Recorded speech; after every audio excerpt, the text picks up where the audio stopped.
Bonjour, je vous invite à prier. Merci Seigneur parce que ta parole est comme l'eau rafraîchissante. Ta parole est comme la lumière et nous éclaire. Ta parole est comme la terre, nous voulons en être enracinés. Et nous te prions que devant l'écran, tu permettes que quelqu'un puisse entrer véritablement à l'écoute de toi au travers de ce qui sera dit et ce qu'il pourra entendre maintenant. Merci Seigneur pour ce que tu as mis dans mon cœur de partager aujourd'hui et je te prie Seigneur que cela nous donne tous d'avancer dans notre marche avec toi, dans la recherche de ta volonté pour l'appliquer dans notre vie. Au nom de Jésus-Christ, Amen.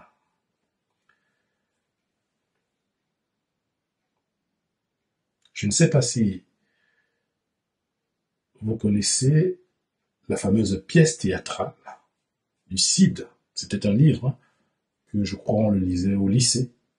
La fameuse pièce de Pierre Corneille. Très intéressant parce qu'il raconte l'histoire d'un certain Don Rodrigue, jeune seigneur de la cour d'Espagne, amoureux d'une certaine Chimène. Or, leurs familles sont ennemies. Le père de Chimène, Don Gomez, a humilié à la cour le père de Rodrigue, Don Diego. Celui-ci, le père de Rodrigue, affaibli et vieux, demande à Rodrigue, son fils, de rétablir son honneur en affrontant à la cour, en duel mortel, le père de Chimène. Don Rodrigue est donc face à un choix difficile, auquel il est de toute façon perdant. Perdre son honneur et celle de sa famille en refusant l'affront avec le père de Chimène, ou perdre son amour et son mariage avec Chimène en affrontant et tuant le père de son amoureuse. C'est ce qu'on appelle le dilemme ou le choix cornélien. Oui, Pierre Corneille avait cette habitude de faire des pièces de ce genre qui poussaient les gens à ce choix difficile de toute façon perdant.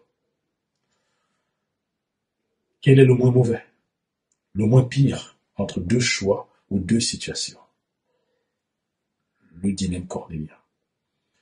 Nous allons aborder une autre histoire plutôt vraie, celle-là, et non un théâtre, et non un cinéma. Le choix cornélien de Esdras et le reste du peuple de Dieu, avec lui, dans la suite de notre série biblique post-exilique. Nous terminons donc ce livre de Esdras au chapitre 9 et 10, et nous lirons ensemble quelques morceaux de ces deux chapitres.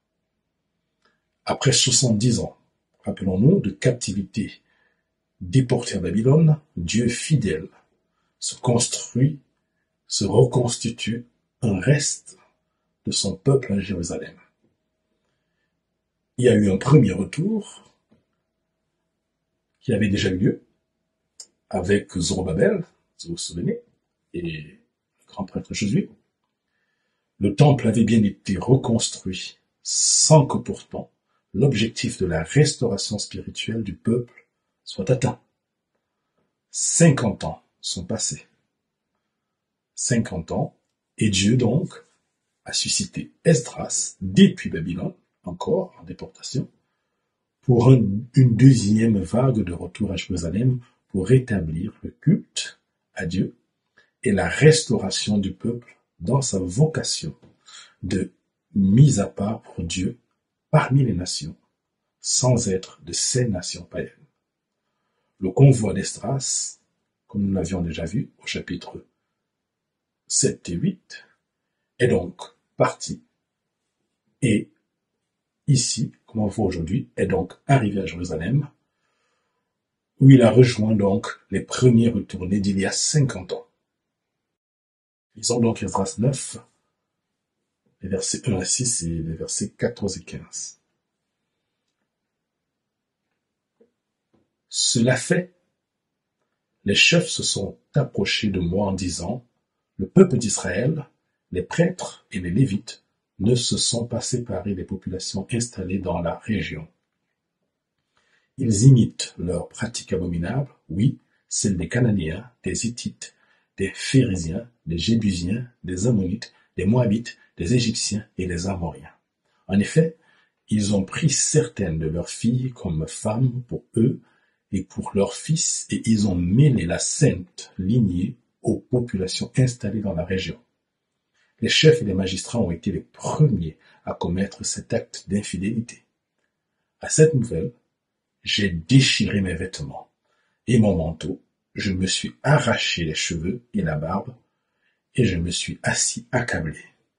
À mes côtés se sont rassemblés tous ceux qui tremblaient devant les paroles prononcées par le Dieu d'Israël contre l'infidélité des exilés. Pour ma part, je suis resté assis, accablé, jusqu'à l'offrande du soir. Puis, au moment de l'offrande du soir, j'ai abandonné mon attitude d'humiliation, tout en gardant mes vêtements et mon manteau déchiré. Je suis tombé à genoux et tendu les mains vers l'Éternel, mon Dieu. Et j'ai dit, mon Dieu, je suis dans la confusion. J'ai honte, mon Dieu, de lever le visage vers toi, car nos fautes sont nombreuses au point de nous submerger et notre culpabilité est si grande qu'elle atteint le ciel. Et il va ainsi continuer Esdras, cette prière à Dieu pour le peuple et pour les fautifs. Jusqu'au verset 14, allons-nous, il continue sa prière, allons-nous recommencer à violer tes commandements et à nous allier par mariage avec des peuples capables de pratiques aussi abominables? Ne t'irriterais-tu pas contre nous au point de nous exterminer sans laisser ni reste, ni rescapé? Éternel, Dieu d'Israël, tu es juste, car nous ne sommes plus, aujourd'hui, qu'un reste de rescapés. Nous voici devant toi avec notre culpabilité, alors que nous ne devrions pas pouvoir nous tenir ainsi devant toi. Ici, je m'arrête avec le texte biblique. Dans le chapitre 9 que nous venons de lire, elle commence par « Cela fait ».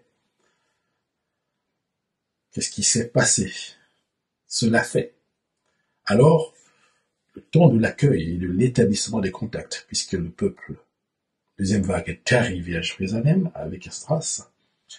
Donc, Esdras a probablement pris le temps d'être accueilli, a établi des contacts, non seulement avec les Israélites, mais aussi avec les Babyloniens dirigeants des différentes régions de la zone, selon les instructions que le roi lui avait données.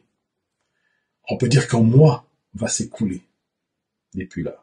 Et Esdras va apprendre une nouvelle qui va l'ébranler et fait l'objet de ces deux derniers chapitres, 9 et 10, que nous abordons aujourd'hui. Et ainsi, ces deux derniers chapitres vont nous enseigner non pas à une transcription littérale dans la nouvelle alliance des choix difficiles à imposer à une situation dans l'ancienne alliance, mais nous enseigner à l'application dans la vie du chrétien et de l'Église des principes aujourd'hui menacés et pourtant inchangés. Qu'est-ce qui de bien grave conduit Esdras à une telle désolation contagieuse et la prière de repentance qui s'en suivra? Nous venons de lire juste en partie. L'infidélité. Dieu est avec le peuple qu'il s'est acquis comme dans une relation amoureuse exclusive. Épouse qu'il est allé chercher, sortie de l'esclavage, habillée, parée de bijoux, fiancée, mariée. Nous l'avons abordé dans la parabole poignante d'Ézéchiel 16 avec François il y a quelque temps, quand le peuple justement était encore exilé à Babylone. Cette parabole d'Ézéchiel. Les termes de cette alliance mosaïque imposent fidélité dans cette ordonnance répétée de Dieu depuis l'Exode. depuis la sortie du peuple d'Israël d'Égypte. À Exode 34, 11 à 15, on lit très bien ceci. Respecte bien les commandements que je te donne aujourd'hui. Je chasserai devant toi les Amoriens, les Cananéens, les Héthites, les Phérésiens, les Éviens et les Jébusiens. Prends bien garde de ne pas faire alliance avec les habitants du pays où tu dois entrer, de peur qu'il ne soit un piège pour toi. Au contraire, vous démolirez leurs autels, vous briserez leurs statues et vous abattrez leurs poteaux sacrés. Tu ne te prosterneras pas devant un autre Dieu, car l'Éternel porte le nom de jaloux. Il est un Dieu jaloux. Prends bien garde de ne pas faire alliance avec les habitants du pays. Ils risqueraient de t'inviter lorsqu'ils se prostituent à leurs dieux et leur offrent des sacrifices, et tu mangerais des victimes qu'ils ont sacrifiées. Tu prendrais de leurs filles pour tes fils, et celles-ci, en se prostituant à leurs dieux, entraîneraient tes fils à se prostituer à leurs dieux. L'infidélité. Et c'est ce que Esdras constate dans ce début du chapitre 9 et qu'il apprend. L'infidélité dont il est question ici n'est donc pas le mariage des étrangers de nationalité. Non. Mais le mariage des étrangères de spiritualité. C'est-à-dire l'idolâtrie. Le mélange ou l'union de Dieu au faux Dieu par l'engagement impliquant âme et corps avec des personnes qui n'ont pas Dieu pour maître. Et cette volonté de Dieu, bien identifiée, est invariable dans l'Ancienne Alliance comme la nouvelle alliance en Jésus-Christ. Donc, pour le chrétien aujourd'hui aussi. Car, même si l'Ancienne Alliance identifie beaucoup le peuple de Dieu à la nation d'Israël et un salut communautaire avant un salut individuel, pour la révélation au monde, certains ont bien marié dans l'Ancienne Alliance, dans l'Ancien Testament, des étrangers de nationalité sans reproche et désapprobation de Dieu. Donc c'est pas ça le problème. Je vous citerai par exemple le cas de Boaz qui a marié Ruth, la Moabite, de Salomon qui a épousé, quand il était encore lucide on va dire, et son attachement encore à Dieu, il avait épousé une Égyptienne, dans 1 Roi 3, verset 1, avant de construire le temple et de demander à Dieu la sagesse pour régner. Le grand Moïse lui-même avait épousé une Coushite qui fit l'objet de murmures de la part de Myriam et Aaron, murmures que Dieu reprimanda dans Nombre 12. Paul, dans la Nouvelle Alliance, confirme cette volonté inchangée de Dieu aux chrétiens de Corinthe. Dans 2 Corinthiens 6, 14 à 16, ne formez pas un attelage, une alliance, c'est-à-dire un attelage disparate avec des incroyants. En effet, quelle relation y a-t-il entre la justice et le mal? Ou qu'y a-t-il de commun entre la lumière et les ténèbres? Quel accord y a-t-il entre Christ et le diable? Ou quelle part le croyant a-t-il avec l'incroyant? Quel rapport peut-il y avoir entre le temple de Dieu et les idoles? Nous avons souvent du mal à réaliser que ne pas être en Christ, aussi gentil, poli et bien élevé que nous sommes, c'est être soumis au diable. C'est donc cette infidélité de relations spirituelles, disparate, incohérente, qui conduit Esdras à une telle désolation, contagieuse dans un premier temps, puis à la bonne réponse à cette désolation du péché par une prière de confession à Dieu, pour les fautifs et pour tout le peuple auquel il s'inclut. On voit dans sa prière, au Dieu Tout-Puissant, à partir du verset 6, les 3 conséquences du péché chez les hommes, variant suivant les expériences et les cultures bien évidemment, seuls ou tous ensemble, c'est-à-dire la honte, la culpabilité et la peur. Ces 3 conséquences étaient déjà ceux de l'entrée du péché dans le monde par Adam et Ève. Rappelez-vous, la honte, quand Dieu cherche Adam, il répondit, j'ai entendu ta voix dans le jardin. Et il dit quoi? Parce que je suis nu, je me suis caché. La honte. Deuxièmement, la culpabilité. Le sentiment d'être en faute, d'avoir enfreint une loi, une règle, un interdit. Alors, à qui la faute? Et très souvent, on se dédouane plutôt sur les autres ou sur Dieu lui-même. Pour l'homme Adam, c'est la faute de la femme Ève, et ainsi donc de Dieu. Et pour la femme, c'est la faute au serpent. Troisièmement, la peur. Rappelez-vous, toujours quand Dieu cherche Adam, dans sa réponse, j'ai entendu ta voix dans le jardin et j'ai eu peur. La peur ou la honte conduisent naturellement à se cacher. La culpabilité conduit aussi naturellement à se cacher autrement, dans le dédouanement sur d'autres. Se cacher, c'est les différents moyens maladroits par lesquels nous essayons de traiter les conséquences du péché, et non le péché lui-même. Esdras ici fait tout le contraire. Il va traiter le péché lui-même par la repentance. Reconnaître devant Dieu et parfois devant les hommes, quand ils sont directement impliqués, reconnaître sa faute, la réalité de l'horreur de son péché, sa pleine responsabilité et demander pardon, crier à la pitié de Dieu. Mais nous essayons souvent de minimiser notre péché avec des excuses qu'on peut trouver ici aussi. Vous savez, quelles sont les motivations des excuses ici, dans ce que Esdras d'ailleurs apprend? Tous font pareil, dans le pays, dans la région, tout le monde fait pareil. Culture de la société. C'est peut-être une excuse. Tout le monde fait pareil. L'autre excuse, ce sont les responsables aussi font la même chose. Même les personnes imminentes, les personnes responsables, les hommes de Dieu font la même chose. C'est ce qu'on voit dans ce texte. La culture d'église, la culture installée par les juges et les prêtres même en Israël.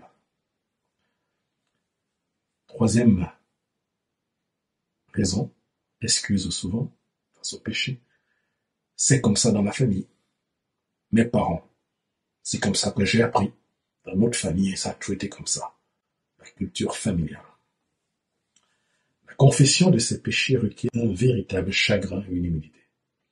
La reconnaissance que le péché est sérieux, pas minimisé par le fait que tous le font, même les responsables, mais qu'il est à l'encontre de la volonté de la parole de Dieu. Esdras a reconnu et demandé pardon à Dieu pour un salut non pas individuel mais communautaire. Avec humilité et sincérité, il s'est conduit en véritable responsable, une figure de Jésus-Christ, pour conduire tous à la repentance. Il s'est inclus dans le péché commis aujourd'hui par d'autres et même dans le passé par leur père. Une véritable confession contagieuse. Et si on continue maintenant dans le chapitre 10, faisons bon effectivement parce que 9, c'est la prière d'Esdras. Voilà. Chapitre 10, continuons au verset 1. Pendant qu'Esdras faisait cette prière et cette confession, en pleurs, prosterné devant la maison de Dieu, une assemblée très nombreuse d'Israélites, hommes, femmes et enfants, s'était formée à s'écouter. En effet, le peuple pleurait abondamment. Mais alors, j'ai dit, confession d'Esdras contagieuse. Mais alors, les mots, les pleurs et les belles prières suffisent-elles sans production de fruits dignes de la repentance? Une confession de péché sans résolution de changement peut être une arnaque. Bref, ne saurait être une repentance. Mais la résolution de changement ne se décrète pas. Elle peut être comme les bonnes résolutions de janvier, vous voyez, pour la nouvelle année, sans chance d'y tenir le mois. Oui, il m'est arrivé de confesser à Dieu des péchés sans croire que ça en était vraiment, ou que c'était détestable et affreux. Quel cinéma, reconnaissons-le. Que de confesser donc ainsi des péchés? Ne devrions-nous pas parfois plutôt crier au Saint-Esprit de nous convaincre en ce qui concerne le péché, la justice et le jugement? Crier au Saint-Esprit d'aligner notre conscience à la volonté de Dieu. Nos consciences, d'ailleurs, qui sont devenues inertes, car longuement bafouées par le péché, parfois institutionnalisées dans les supposées cultures et arts de vivre sans Dieu. Une confession des péchés sans résolution de changement ne saurait être une véritable repentance. Continuons au verset 2 d'Esdras 10. Alors Shekania, fils de Jéel, qui était un descendant d'Élam, prit la parole. Il dit à Esdras, nous avons commis un acte d'infidélité envers notre Dieu. Nous avons installé chez nous des femmes étrangères, issues des peuples qui habitent le pays. Pourtant, en dépit de cela, il y a un espoir pour Israël. Concluons maintenant une alliance avec notre Dieu en renvoyant toutes ces femmes et leurs enfants, suivant la vie formulée par toi, Seigneur, et par ceux qui tremblent devant les commandements de notre Dieu, et que l'on se conforme à la loi. Lève-toi, car cette affaire est de ton ressort. Quant à nous, nous sommes avec toi. Fortifie-toi et agis. Une proposition rude et difficile quand même de ce Shekania. Certains diront radical. C'est quoi sa proposition quand même? Organiser un divorce généralisé. Il y a de quoi nous étonner et nous questionner. Et que va faire Esdras de cette proposition donc d'un certain Shekania zélé? Continuons le texte biblique au verset 5. Esdras se leva, il fit jurer aux chefs des prêtres et des Lévites et à tout Israël qu'il ferait ce qu'il venait d'être dit, et ils s'y engagèrent par serment. Esdras reprend donc la proposition de Shekania et organise, on le lira, si vous continuez à lire à la suite, on le lira à la maison, il organise une assemblée générale en 3 jours, pas le délai légal minimum de, 2 semaines. Il organise une assemblée générale en 3 jours. Reconnaître son péché doit s'accompagner d'un profond désir de changer, un détournement de ses mauvaises voies. Et toujours dans le deuil donc, Esdras va conduire le peuple à aller au bout de la restauration de ce qui est détruit et une marche nouvelle dans l'obéissance. Et donc au verset 10, on dit, le prêtre Esdras se leva et leur dit, vous avez commis, puisque l'assemblée générale, tout le monde est rassemblé, je le précise, tout le monde est enfin rassemblé en 3 jours, le prêtre Esdras se leva et leur dit, vous avez commis un acte d'infidélité. Vous avez installé chez vous des femmes étrangères, augmentant ainsi la culpabilité d'Israël. Confessez maintenant votre faute à l'Éternel, le Dieu de vos ancêtres, et faites ce qui lui plaît. Et faites ce qui lui plaît. Séparez-vous des populations du pays et des femmes étrangères. Toute l'assemblée répondit à voix haute, nous nous considérons comme tenus de faire ce que tu as dit. Assemblée générale en 3 jours pour acter cette décision donc communautaire et organiser son application, c'est-à-dire organiser une séparation, une divorce des femmes étrangères. Mais, il faut qu'on précise un certain nombre de choses. Son application est éclairée puisqu'elle va se faire en 3 mois pour évaluer au cas par cas de ces mariages remis en question pour la pérennité de ce reste du peuple, ceci au sein d'une commission mise en place d'un prêtre incorrompu, Esdras, et des chefs de famille. Lequel est donc le moins pire dans la suite de cette tentative de restauration? Entre garder les femmes et les enfants adorant des faux dieux, perdant ainsi la sainte vocation communautaire du peuple élu de Dieu, ou alors essayer de garder cette vocation en se séparant de ces femmes et des enfants, introduisant, par contre, un précédent de divorce sans garantie d'être dans la volonté parfaite de Dieu. C'est le dilemme d'Esdras. Et c'est le dilemme de ce peuple. Un choix rude, dans tous les cas insatisfaisant. Un choix cornélien. On peut dire entre amour de cette femme sans Dieu et honneur du peuple de Dieu. Et communautairement, ils ont fait le choix du moins pire des divorces organisés. C'est le choix du moins pire. Il est bon de rappeler 3 points pour aider à comprendre que ce choix n'est point de bon cœur. Premièrement, la proposition de Shekania est à la hauteur du sacrilège spirituel. Et cette proposition est de se séparer des femmes adorant des faux dieux autres que Yahvé, seuls, et entraînant donc leurs conjoints juifs et leurs enfants, à minima, à l'inacceptable syncrétisme, c'est-à-dire mélange avec Dieu, donc l'idolâtrie. Par conséquent, la fin de la vocation, la raison d'être d'un peuple élu parmi les nations. Deuxièmement, dans la culture ici, babylonienne, il faut bien noter que les enfants ne peuvent pas être séparés de leur maman au cœur de la transmission. Donc, renvoyer les femmes sans Dieu, c'est renvoyer aussi leurs enfants. Troisièmement, 3 mois sont nécessaires, je suppose, pour évaluer chaque cas, pour être le plus précis et le moins injuste. Distinguant donc l'étranger prosélyte, c'est-à-dire l'étranger qui s'est converti, de l'étranger non converti, distinguant l'enfant mineur de l'enfant majeur, distinguant le juif et les enfants syncrétiques de ceux qui sont fidèles à Dieu. L'interdiction du mariage des membres du peuple de Dieu avec des personnes étrangères à l'alliance avec Dieu est claire pour Esdras, puisqu'il s'appuie d'ailleurs dans sa confession sur la volonté de Dieu telle que dans sa parole à sa disposition à ce moment-là. Et tout aussi clair. Oui, c'est clair.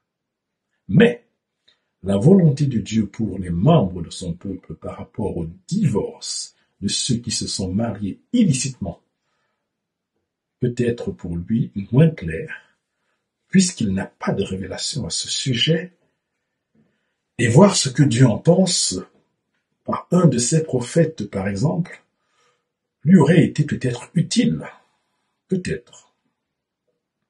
Peut-on retenir ce choix compliqué de divorcer de ces femmes comme la volonté parfaite de Dieu? Ce choix a-t-il participé à banaliser parmi le peuple le divorce par la suite? C'est une question que je me pose. On va donc lire dans Malachie, le prophète de Dieu qui interviendra plus tard après Esdras, probablement au temps de Néhémie, et qui traitera des mêmes travers du peuple. Comme quoi, après Esdras, ils ont continué. Ce qui va nous introduire une autre disposition inchangée pour nous aujourd'hui de la volonté parfaite de Dieu pour le mariage. Lisons Malachie 2, 11 à 16. Juda s'est montré infidèle et l'on a commis un acte abominable en Israël et à Jérusalem. En effet, Juda a profané ce qui est consacré à l'Éternel, ce qu'aime l'Éternel, il a épousé la fille d'un Dieu étranger. Si quelqu'un agit de cette manière, l'Éternel supprimera des tentes de Jacob celui qui veille, celui qui répond, celui qui présente une offrande à l'Éternel, le Maître de l'univers. Voici une deuxième chose que vous faites. Vous couvrez l'autel de l'Éternel de larmes, de pleurs et de gémissements, de sorte qu'il ne prête plus attention aux offrandes et qu'il ne peut rien accepter de vos mains. Et vous dites, pourquoi? Parce que l'Éternel a été témoin entre toi et la femme de ta jeunesse et que tu as trahi. Et pourtant, Elle était ta compagne et la femme avec laquelle tu étais lié par une alliance. Personne n'a fait cela avec un reste de bon sens, un seul l'a fait, et pourquoi? Parce qu'il recherchait la descendance que Dieu lui avait promise. Veillez sur votre esprit, que personne ne trahisse la femme de sa jeunesse, car je déteste le divorce. Je déteste le divorce, dit l'Éternel, le Dieu d'Israël, et celui qui couvre son habit de violence, dit l'Éternel, le Maître de l'univers. Veillez sur votre esprit et ne commettez pas cette trahison. Vous fatiguez l'Éternel par vos paroles, et vous dites, en quoi l'avons-nous fatigué? C'est en disant, l'Éternel voit d'un bon œil celui qui fait le mal. C'est en lui qu'il prend plaisir. Jésus rappellera cette volonté parfaite de Dieu en Matthieu 19 à la question des pharisiens sur le divorce, en disant, versets 8 et 9, ainsi, ils ne sont plus deux, mais ne font qu'un. Que l'homme ne sépare pas ce que Dieu a uni. Il leur répondit, si on est plus loin, c'était le verset 6 que j'avais lu là, 8 et 9 maintenant, il leur répondit, c'est à cause de la dureté de votre cœur que Moïse vous a permis de divorcer de vos femmes. Au commencement, ce n'était pas le cas. Mais je vous le dis, celui qui renvoie sa femme, sauf pour cause d'infidélité, et qui en épouse une autre, commet un adultère. Et celui qui épouse une femme divorcée commet un adultère. Et même ce sauf pour cause d'infidélité n'est qu'un droit et pas une ordonnance de divorcer, puisque Dieu nous montre lui-même son choix d'amour de ne pas renvoyer son épouse, son peuple, infidèle, quand il se répand et abandonne sa mauvaise foi. Mais notons bien entendu, nous ne devons jamais laisser porter atteinte à la vie d'une femme ou des enfants dans un mariage.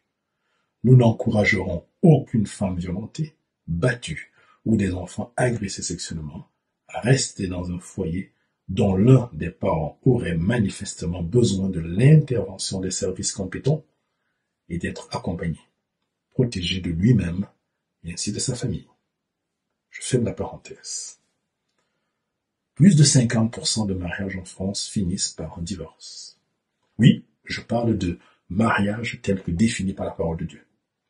Alors qu'en Jésus-Christ, la valeur et l'exigence du mariage est consolidée, le monde de péché, au contraire, le méprise de plus en plus et fait du divorce une banalité jusque dans le monde dit évangélique. Avant même de traiter du divorce, rappelons déjà ce qu'est le mariage. C'est l'union entre un homme et une femme, se caractérisant par 2 points.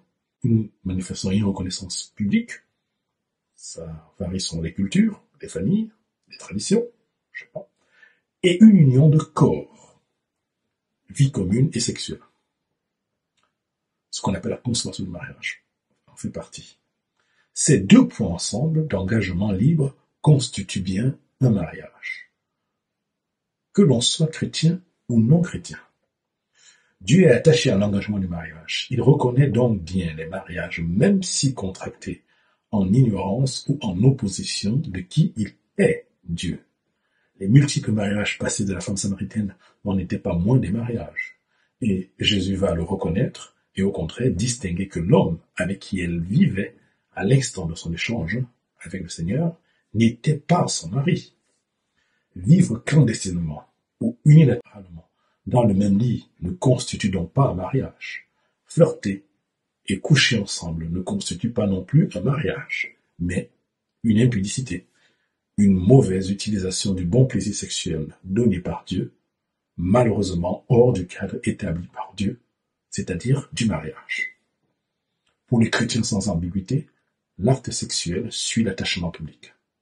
Et ce péché de fornication aussi, quand on s'en répand sincèrement, sans excuse que tous le font, ou que c'est la culture moderne, ou l'art de vivre de notre pays pourtant impudique, Dieu est fidèle et juste pour nous pardonner et nous purifier.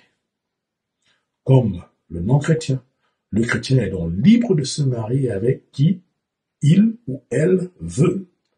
L'atteste 1 Corinthiens 7, verset 39, à condition que ce soit dans le Seigneur. Dans le Seigneur, c'est-à-dire sans former d'attelage disparate, comme on l'a vu tout à l'heure, avec un non-chrétien. C'est la condition basique essentielle pour le mariage d'un chrétien. Pour le choix de ton conjoint, être chrétien ne suffit pas et ne garantit pas, bien évidemment, votre compatibilité de corps, d'âme et d'esprit. Compatibilité que vous avez la liberté d'évaluer selon vos critères personnels, culturels, vos aspirations, vos projets de vie, dans la sagesse que le Seigneur vous donnera.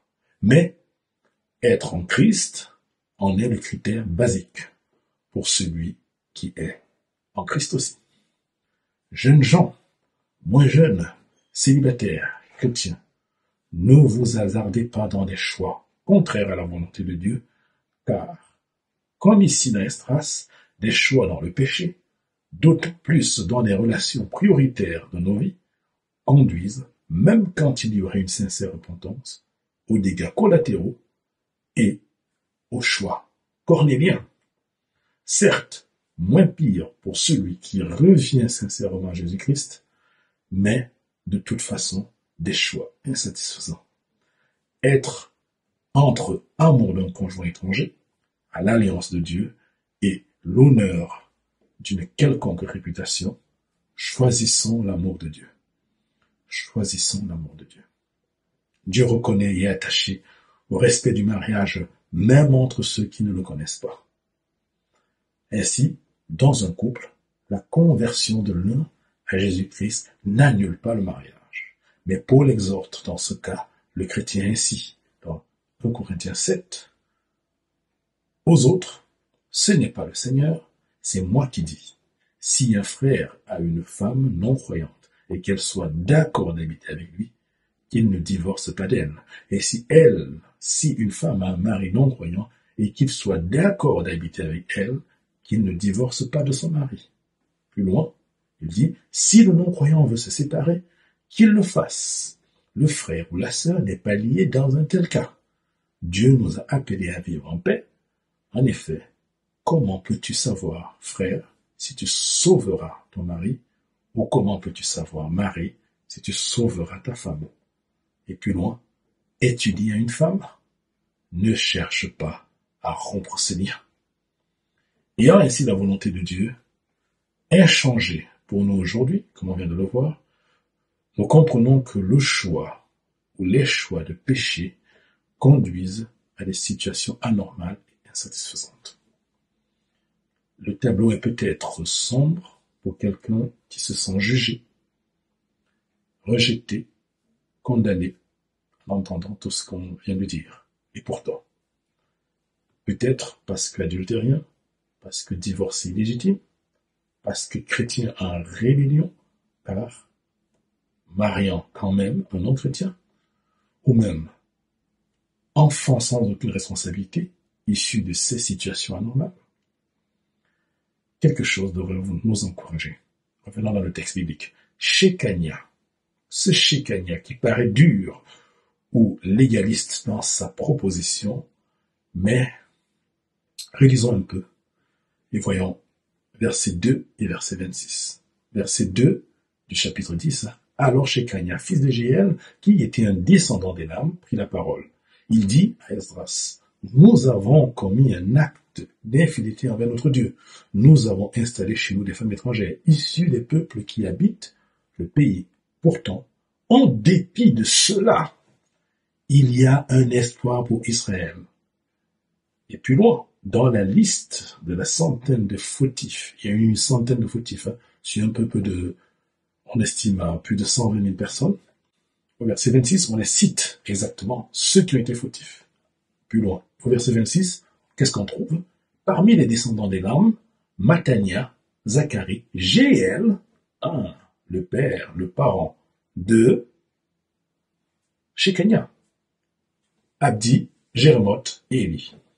Il est donc, ce Shekania, issu directement par son père ou son grand-père, parce que souvent on saute les générations, d'un tel mariage anormal dont on vient de parler, en désobéissance de Dieu, avec donc une maman ou une grande-mère adorant de faux dieux. Maman ou grand-mère dont il va falloir se séparer. C'est de ça qu'il s'agit là. Mais lui, il est déjà probablement majeur, vu la parole qu'il prend. dans ce contexte familial, a fait clairement le choix du Dieu vivant, dont il peut donc attester.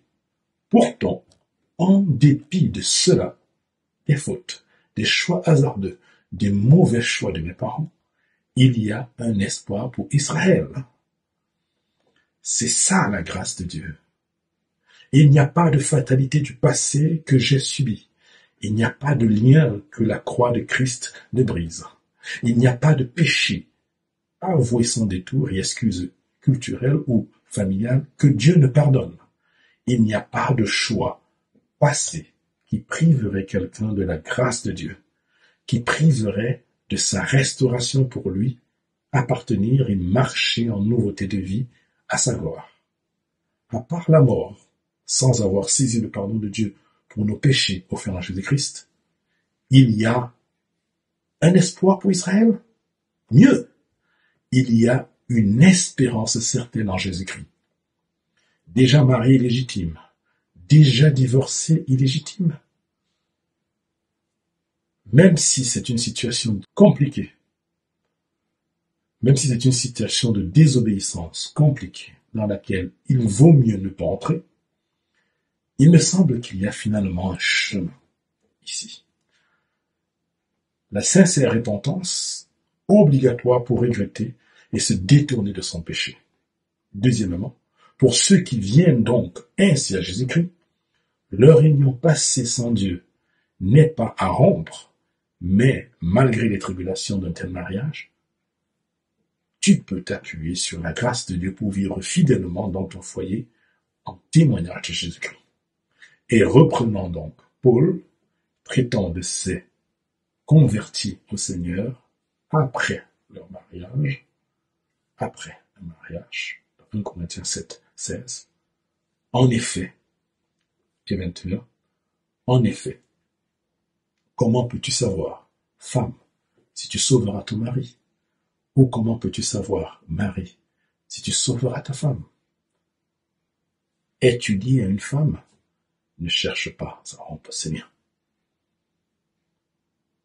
Nous avons vu Esdras, qui n'est pas un grand prophète, qui ne fait pas de miracles, voilà, mais qui est un homme ordinaire, attaché à la parole de Dieu et voulant conformer sa vie et celle de ceux dont il a la charge à cette parole de Dieu. Ma prière est que dans ce que nous avons entendu, nous puissions aussi suivre ce chemin dans l'éclairage que nous avons désormais en Jésus-Christ pour conformer nos vies à sa volonté et rechercher à lui rendre gloire. Amen.